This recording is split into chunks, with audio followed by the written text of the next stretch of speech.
आप ये साफ तौर पर देख पा रहे होंगे कि हमसे सीधे तौर पर जुड़ चुके हैं नथुनी राम जी, एक सीआई है, महान अम्बेडकरवादी, और ये कह लीजिए कि भीम के विचार के प्रणेता है, बाबा साहब के विचारों के प्रणेता रहे हैं सर। इस तरह का जो कह लीजिए कि लगातार पूरा महीना अप्रैल में बाबा साहब का जयंती मनाया जा रहा है सर, इसका क्या उद्देश्य है सर?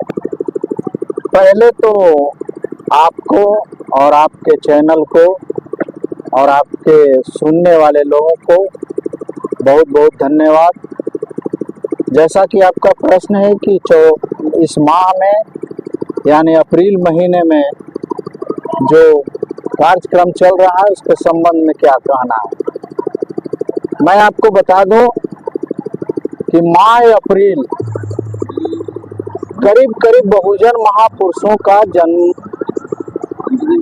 दिन है और उसमें बाबा साहब डॉक्टर बी.आर. अम्बेडकर जी का 14 अप्रैल 1891 को जन्म हुआ और उसी के उपलक्ष्य में पूरे धूमधाम से इस देश के अंदर, यहाँ तक कि आप देख रहे होंगे कि विदेश में भी बाबा साहब डॉक्टर बी.आर. अम्बेडकर जी की जयंती मनाई जा रही है। और देश के कोने कोने में जो दलित, शोषित, वंचित वर्ग है, खास तौर से हमारे जो पिछड़े समाज के लोग हैं, वो लोग जयंती में ज़्यादा भाग ले रहे हैं और देश के संविधान निर्माता को याद कर रहे हैं। सर, इस जयंती मनाने से कुछ लाभ हो रहा है क्या सर? फायदा क्या है? मैं बताऊं आपको,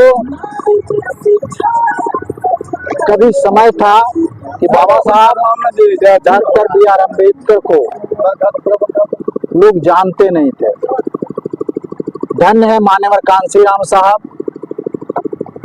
जो कश्मीर से लेकर के कन्याकुमारी तक पैदल यात्रा करके बाबा साहब डॉक्टर बी.आर. अम्बेडकर के मिशन को समझाने का काम किया और देश के कोने कोने में जा करके इस वंचित समाज को जगाने का काम किया। सर आपको क्या लगता है कि बाबा साहब की जयंती जिस तरीके से मनाया जा रहा है, क्या लोग बाबा साहब का जो जीवन चरित्र जो था, उनका संघर्षमयी जो जिंदगी था, किस तरीके से एक साधारण तबके में गुलाम भारत में जन्म लेकर के, है ना, 32 डिग्रियां, वर्ल्ड की इतनी बड़ी शख्सियत और सबसे कह लीजिए कि शिक्षित व्यक्ति के तौर पर उन्हें जाना जाता है ना, 3-3, 4-4 PhD डिग्री जो कि आज हम लोग आजाद भारत में नहीं हासिल कर पा रहे हैं, और कोलंबिया जैसी यूनिवर्सिटी से डिग्री प्राप्त करना, तो सर कितना आप मायने रखते हैं कि जयंती मनाने के पश्चात जो है आज के युवा वर्ग जो है उनके कह लीजिए कि जो जीवन चरित्र को आत्मसात कर पा रहे हैं अथवा नहीं कर पा रहे हैं सर? बहुत अच्छा क्वेश्चन आपने किया है। आज देश के अंदर कुछ उच्च पद पर जो लोग हैं, वह जो डिग्रियां लोग ले रहे हैं, पहले BA पास कर रहे हैं, उसके बाद IA पास कर रहे हैं।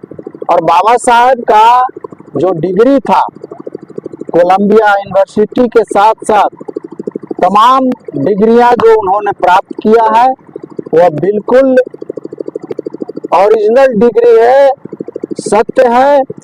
बाबा साहब का वो तो सत्य डिग्री है, बाबा साहब का चरित्र ही सत्य है ना सर? आज के युवा वर्ग सर जो सर उनके चरित्र को कह लीजिए कि अनुकरण कर पा रहे हैं कि नहीं कर पा रहे हैं सर? वही मैं बता रहा हूँ कि वो एक समय था कि बाबा साहब की जीवनी को लोग नहीं जानता था। हमारी जानकारी में बता रहा हूँ कि मैं एक बार पटना गया था और जब वहाँ गया तो बाबा साहब का फोटो 84 में खोजने लगा, नहीं मिला। आज के डेट में माननीय कांशीराम साहब ने घर घर जाकर के लोगों को जगा करके और शिक्षा के प्रति जागरूक किया। आज आने वाली पीढ़ी हमारी है, वह शिक्षा के प्रति सचेत रह रही है और उम्मीद है कि इस देश के अंदर शिक्षा के बल पर यह दलित शोषित समाज ऊंच पद पर जा सकता है। और सदन की कुर्सी को अपना सकता है, यह मेरी पूरी उम्मीद है। चलिए शुक्रिया सर, बहुत बहुत शुक्रिया। एक सीआई नथुनी राम जी, सर से अक्सर हम बातें करते हैं और जहाँ जहाँ भी सर का कार्यक्रम होता है, स्टेटमेंट होता है, हम उसको कवर करते हैं और आगे भी दिखाता रहूंगा। बहुत चलते चलते एक और प्रश्न सर से करना रह गया था सर। बाबा साहब जो है, कह लीजिए कि जो संविधान जो उन्होंने जो लिखा करीब करीब 3 साल में, 2 वर्ष 11 माह 18 दिन में, और वह संविधान 26 जनवरी 1950 को जो है संपूर्ण भारतवर्ष में लागू हो गया और हमारा देश एक गणतांत्रिक देश हो गया सर। फिर सर क्या वजह रहा कि बाबा साहब को भारत रत्न, देश का सबसे सर्वोच्च जो सम्मान जो है सर, उसे देने में भारत सरकार को 50 बरस लग गया सर? बहुत बढ़िया क्वेश्चन है आपका कि जो संघर्ष से हमारे महापुरुषों ने देश में किया, बहुत ऐसी कहानियां हैं, बहुत ऐसे कारण रहे हैं कि जिसको इस देश के संविधान विरोधी लोग बाबा साहब के मार्गदर्शन को नहीं समझ पाया और उसी का रिजल्ट रहा कि लंबे समय तक बाबा साहब का जो विचारधारा था और जो संविधान में हक और अधिकार था उसको दबा करके रखने का काम किया। और आज की तारीख में संविधान को लोग पढ़ना शुरू कर दिया, संविधान को समझना शुरू कर दिया और अपने हक और अधिकार को लेने का काम शुरू कर दिया। इसलिए संविधान आज के डेट में लागू है। और रही इतने दिनों तक उसको छुपाने की बात, तो जो विचारधारा के लोग नहीं थे, संविधान के विचार के अलग थे, विरोधी थे, उन्होंने इसको छुपा करके रखा। इसीलिए समय पर जो है सो नहीं।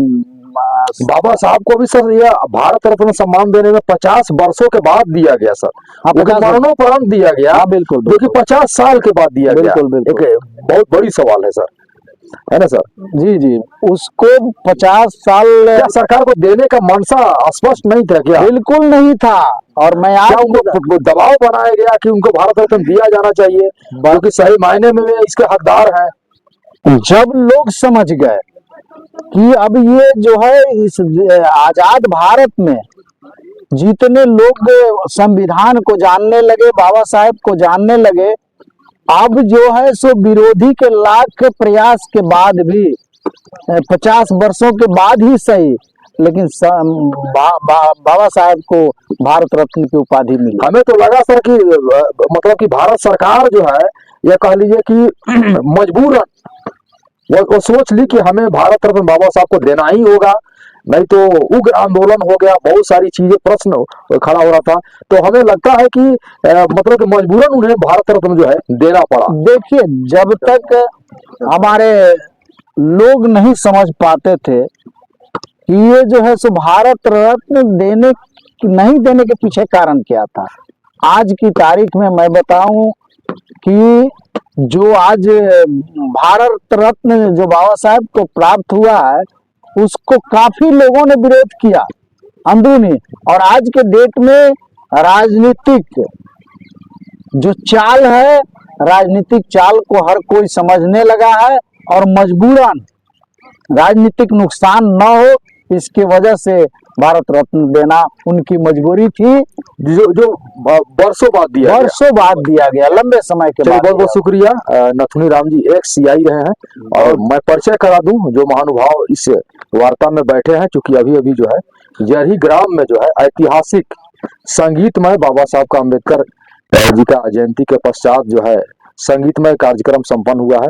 मैं बता दूं कि जस्ट बाएं तरफ नथुनी राम जी के ये रामजी राम है और जस्ट सर के दाईं तरफ ये महान अम्बेडकरवादी और बाबा साहब के विचारों के सबसे बड़े प्रणेता रहे अमर बोध जी, और सबसे किनारे बैठे हुए हैं ये मोहन राम जी, जो कि क्षेत्र के जाने माने और प्रख्यात कलाकार रहे हैं, जिनसे और विस्तृत तौर पर अगले एपिसोड में बात करूंगा।